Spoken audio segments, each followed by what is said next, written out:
So you want to grow your private practice by having a shiny new website, but you have no idea where to start. Or maybe you have a website, but all this talk about maintenance and updating plugins and security. What? Well, this video is for you.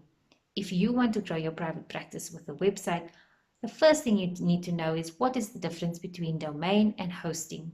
I'm going to be speaking to a web developer who's going to explain this all for you and also explain to you what are the important maintenance tasks you need to do on your website on a regular basis to keep it safe and updated. If you're new here, I'm Dasneem Abrahams. Welcome to my channel. I share tips, tricks and tutorials for health professionals who want to grow a private practice in South Africa.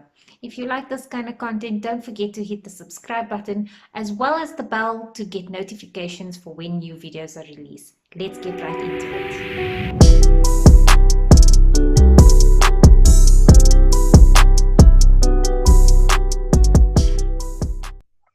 Welcome to Bradley Peters. Today we are talking about domains and hosting with Bradley Peters from Weberlytic, WordPress, website maintenance. Welcome, Bradley, and thank you so much for joining me.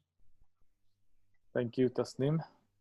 So the reason I wanted to chat to you is because with Private Practice Growth Club was started really to help health professionals who are starting and growing a private practice, equip them with the skills and tools and resources on that journey. And one of the things that obviously comes up is having a website. And before actually addressing how you can have a website or what kind of website you want to have, I think the more important thing that needs to be answered is around domains and hosting. Because I don't know if you've experienced that, but my experience with people who are not in the digital space, and that's most health professionals, there's a lot of confusion around domains and hosting and what is what and what should you be paying for and who is the best to go with and so on. So I thought it would be good to first clear that up, because that's basically the foundations of having a website, right? Is having domain and or hosting. So that's basically what I wanted to talk about and why. So maybe we can start off there. Before that, can you maybe just tell us a little bit about yourself and Weberlytic and what services you offer? Okay. I'm a website developer. I've been a website developer for a good number of years now. I'm part of a company called VA Virtual Assistant, as well as Weberlytic. Weberlytic specializes more in website development and website maintenance, specifically WordPress websites. Okay. And how long have you been a developer? Just over 10 years, I would say. Wow, it's a long time. Yeah. So we'll get into later what website maintenance actually is. But for now, let's start off with what is the difference between domain and hosting? Okay. Your domain name is basically a website address. So the address that people would need to go on to reach your website, like your name.co.za or your name.com or your name.org or whatever. That's your domain name. It's your identifier of your website. And then hosting. And then your website hosting is just the storage place of where all your web files are stored on the server that makes it accessible to the World Wide Web. So your hosting is basically storage. Would you say then you can have a domain without hosting? Can you? You can't have hosting without the domain. No, you can't. If you have hosting without the domain, then basically nobody's going to be able to access your website. Okay. Because you need a domain, as an address to reach your website. Okay. So the two tie in together. Yeah. Okay. So would you say a good analogy would be that when you live in a house, you have an address, so that would be the domain. But the land that you build your house on is kind of like the hosting. It's where you keep, where you build your house and store your clothes and furniture. Would you say that's a good analogy? Yes. Okay. It is a good analogy. So the It question is a good then analogy. becomes, when people are now thinking they need a website, right? They need to then Mhm. buy, do you buy the domain and the hosting separately, or do you buy together? You can register your domain with a different provider to Okay. where you will be hosting, as long as your name servers, and it's a bit complicated because you got to set your name servers and your domain settings to point to the right servers and stuff like that. Or you can just register your domain with your hosting provider that you'll be hosting with, which is much less complicated.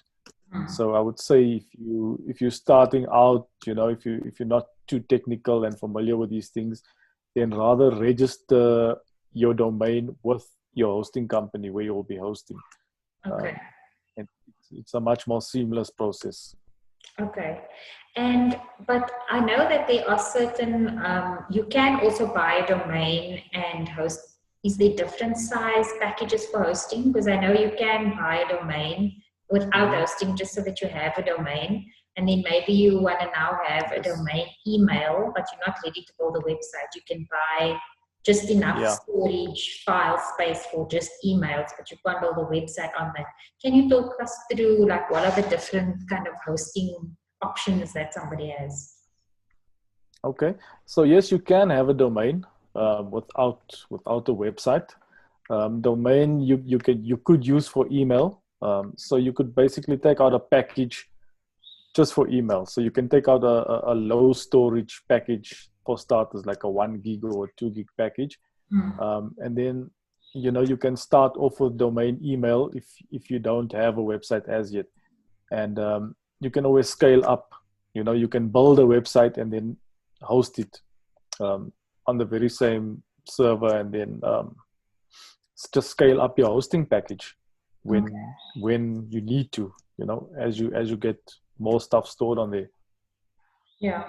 Now I find like having been to many different hosting providers' websites, when I try and look at their packages from the eye of somebody who doesn't know anything about websites and hosting, the packages can be quite confusing. Like when they list what you have in there, like if you don't know what MySQL means and what what bandwidth Hmm. is, like it's confusing because to a layperson, I don't know what I need.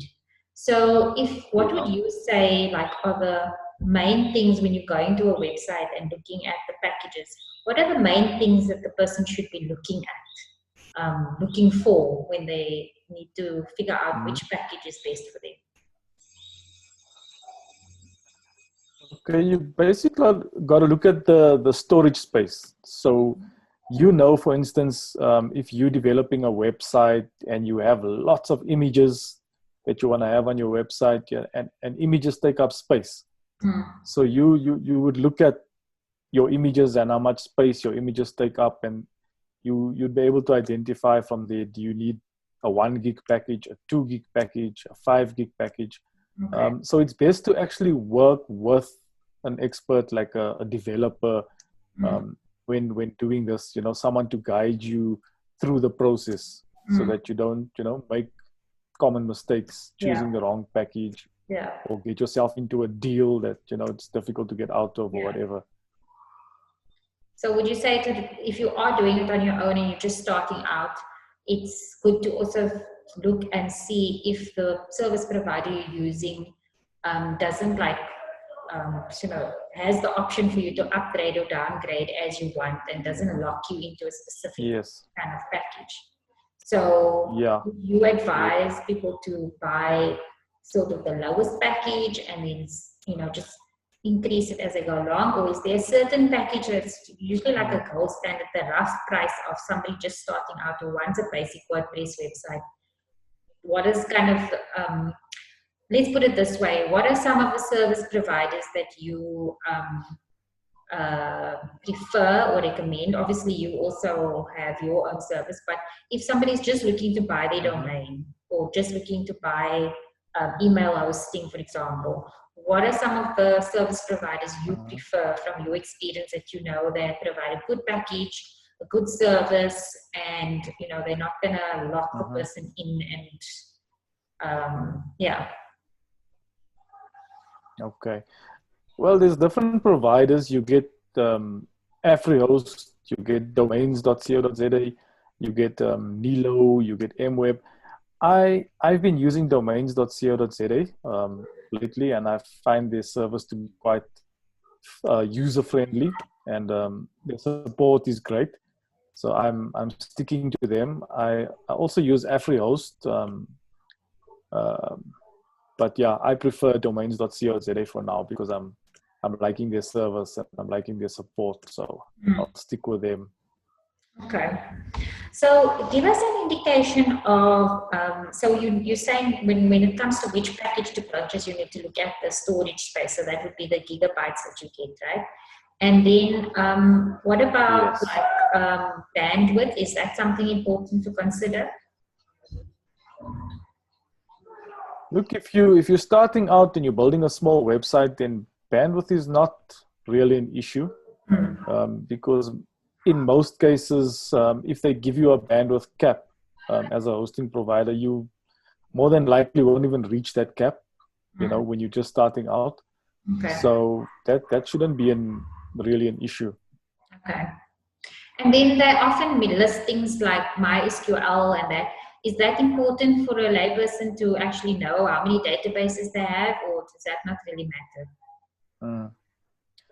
If you're going to be building a WordPress website, for instance, then a WordPress website requires an SQL database. Okay. So one SQL database is sufficient if you're building a WordPress website. Package, as long as there's at least one database, then that should be fine. Yes. Okay. Then I wanted to know, what are the costs involved? So I want you to touch on like the difference between annual registration, monthly. Because there's the domain and then there's the hosting. Do you pay for those separately? Is it paid for monthly, annually, and roughly what is the kind of price you're looking at for a .co.za domain? Look, domain registration is the cost to get started to register your domain. Different providers charge different prices. An average rate for domain registration is like 150 Rand. Different people charge, some people charge as much as 300 Rand for domain registration. Okay. So it just depends where you go. And then hosting packages, it depends on where you go as well. I know every host has got low priced packages. Domains.co.za also has great packages. So you could look at about 69 Rand a month for starters, on a hosting package. And it goes up according to, your needs and requirements. So yeah, up to 300-400 Rand a month. Just depends on, how much space you need. Okay. But is that for hosting including the domain registration? Because seeing as it's two separate things, do you have to pay for them separately or? Some providers will give you free domain registration when you take out a hosting package. Okay. And that's mainly for .co.za. Yeah. If you're going for .com and those kind of things, then you're gonna pay a fee. But mostly .co.za's are free when you take out a hosting package with a lot of providers. Okay. But with the domains, if you do have to pay for it, that's usually you pay annually, right? So it's not like it's an additional monthly amount. So you usually pay a once-off annual amount. Yeah, domain renewal is a separate thing. Okay. So you need to have your domain name renewed every year, and that comes with a fee. So that fee is not too high. I mean, it could be not more than 200 Rand per year for domain renewal. Okay. But most people charge under 200 Rand. Yeah. Okay. Now, once I buy a domain and hosting, what now? What's next? So you've got your domain name and you've got your hosting package. So now, if you want a website, you need to get a website developer to develop a website for you. or if you want to try it out yourself, you can try it out yourself if you know how. And then you got to set up your email accounts, and all of that. You normally get something called a cPanel when you sign up with a hosting. They will give you cPanel logins and stuff like that. This is where you go an admin dashboard where you log into and go and create your email accounts. You can go and set up your your WordPress website and all of that within the cPanel dashboard. Yeah. And what is it? So say now I think this is also where I found from my experience with past clients with websites is that they buy the domain and hosting, but then they don't really, when I need the information to now build their website, they don't know what they must send me. So I usually have to tell them to go look in the email and just forward me the email that was sent by their provider. But what is the important information that you as a developer would need in order to build the person's website on their hosting? Okay, so when you sign up for the hosting package, the hosting provider will send you a welcome email and all the different logins for instance, the cPanel logins. And that is for a developer, a very important to have is the cPanel login, because that is where you go in and set up everything. That is the main sort of admin interface where you go and set everything up. So yeah, the cPanel is very important. Okay. And then the other thing I wanted to know is now you provide a monthly maintenance, like a website maintenance service, right? Now, I want to talk about this because I've had that experience of building websites for clients and showing them how to update their site and telling them the importance of keeping their site updated. But they don't do it. And then months down the line, they say that there's a problem. Can you talk a little bit about what is website maintenance and why is it a service that you provide? Okay. So with WordPress sites, because it's so widely used and it's prone to, I suppose, attacks from hackers and stuff like that. There's themes and plugins and all of these things that need to be updated. So if you have plugins on your website, plugins that allow you to have certain functionalities on your website, these plugins are from different providers, basically. So these are all third-party elements that keeps your site functioning. And there's the security updates that happen from time to time because the developers of these plugins also identify, attacks and threats that's coming in and so forth. And when these plugins require updates, you need to update them. If you don't update them, then your site is prone to attack. And what I do is I offer these WordPress maintenance packages where I actually keep your themes and plugins updated. I monitor your site, to make sure that it's up most of the time. We do security checks to check if there's any vulnerabilities on the site, if there's any plugins causing any vulnerabilities or conflicts on the site. So just basically to ensure that your site keeps on functioning and your site is up. That is why I offer these maintenance packages. Okay. So I suppose if I had to draw an analogy, it would be kind of like if your website was a car. You could get away with just driving your car for years and years and never taking it for a service. But you risk that things break quicker because parts need to be serviced.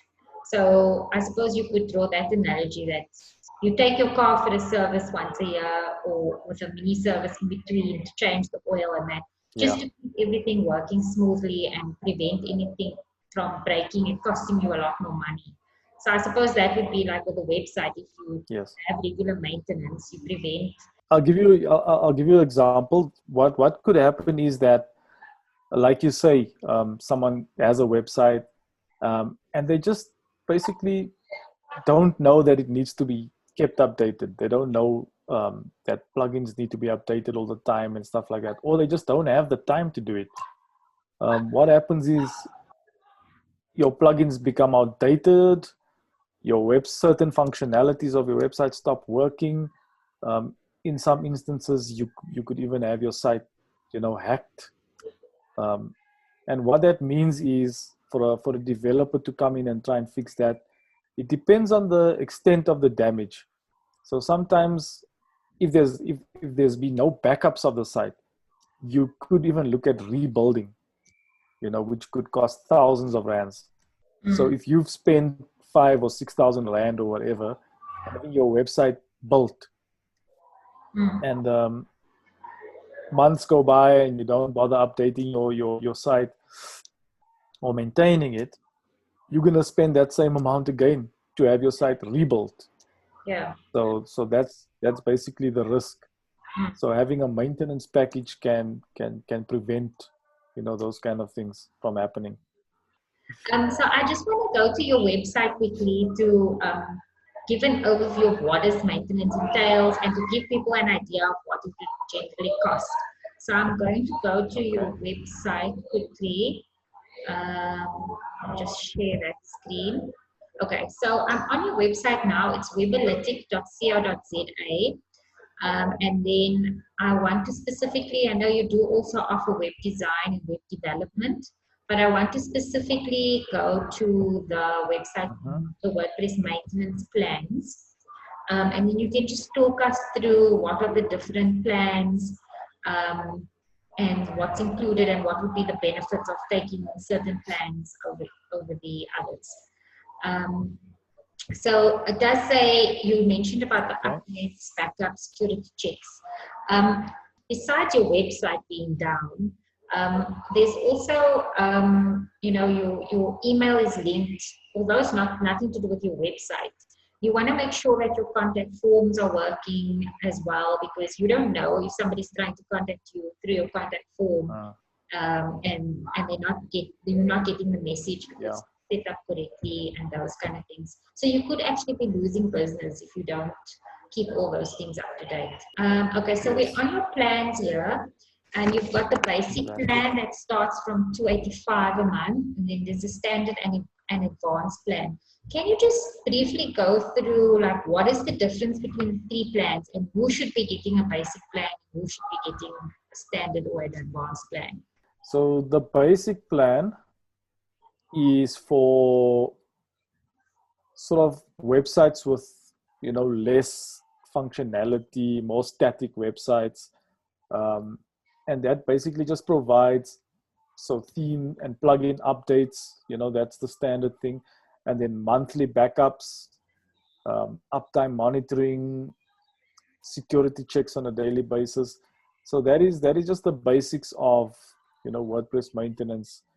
But the theme and plugin updates is the most essential part of, of maintenance. And that is what costs a lot of people a lot of time, because some people actually forget to actually go and do these updates. And so that is why this is why I offer the service. Is for the person that basically doesn't really have the time to keep their sites updated all the time. So the basic package is perfect for that. Yeah, and I just wanted to also maybe make a point to mention that to update the theme and plugin, people think, oh, it's you just click update, but there's a certain sequence of events you need to follow, so that in case when you update a plugin or a theme, it breaks the site, you need to be able to revert back. So it's not like you just go and press update and then everything updates. You can do that, but you risk that you can break your site. So there is a sequence of events that you follow, taking the backup, updating one thing at a time, checking everything's working before you go ahead. Yeah, so you got to make sure that you have a backup of the site before you do these updates, because if you update and there's a conflict, it could cause a lot of issues. So it's best to have a backup of the site, so that if there's a conflict, you can just restore the backup again. Yeah. So yeah, those are the kind of things to know. Yeah, and then you also mentioned Google Analytics and monthly reports. What is that, and why is that important? So with these plans, you get a monthly report basically detailing how many times your site was updated with plugins, themes, how many updates were done, when it was done, when your site was down, if it went down, for how long it was down, if there was any vulnerabilities picked up on your site, if there was any conflicting plugins, or if there was any security risks. And then the Google Analytics part is basically telling us how many people have come to your site, how many people have viewed whatever pages on your site, where are they coming from, what search terms are they using to get to your site. Yeah. So that report helps you just to know the status of your site and the performance of your site. So if somebody comes to you for the first time to sign up for the plan and they don't have analytics installed, so for those who don't know, Google doesn't automatically provide that information. You have to actually create an analytics account and install the code onto your site. And so that's something that people wouldn't know. So if somebody comes to you with a site and they don't have that, is that part of your service then, that you actually set that up for them? So what I can do is I can set it up for you, or I can give you a detailed instruction on how to do it. So then that's the basic plan. And then why would somebody need the standard plan? I see there the additional thing you have there is website edits.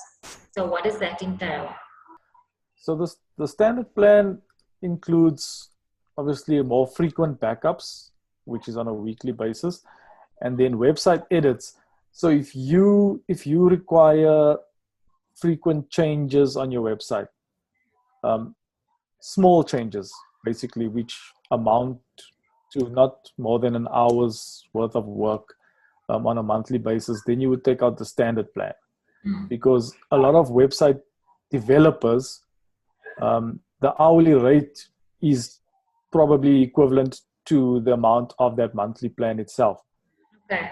So the standard plan is actually very valuable, because some website developers would charge 750 Rand per hour just to do work on your site.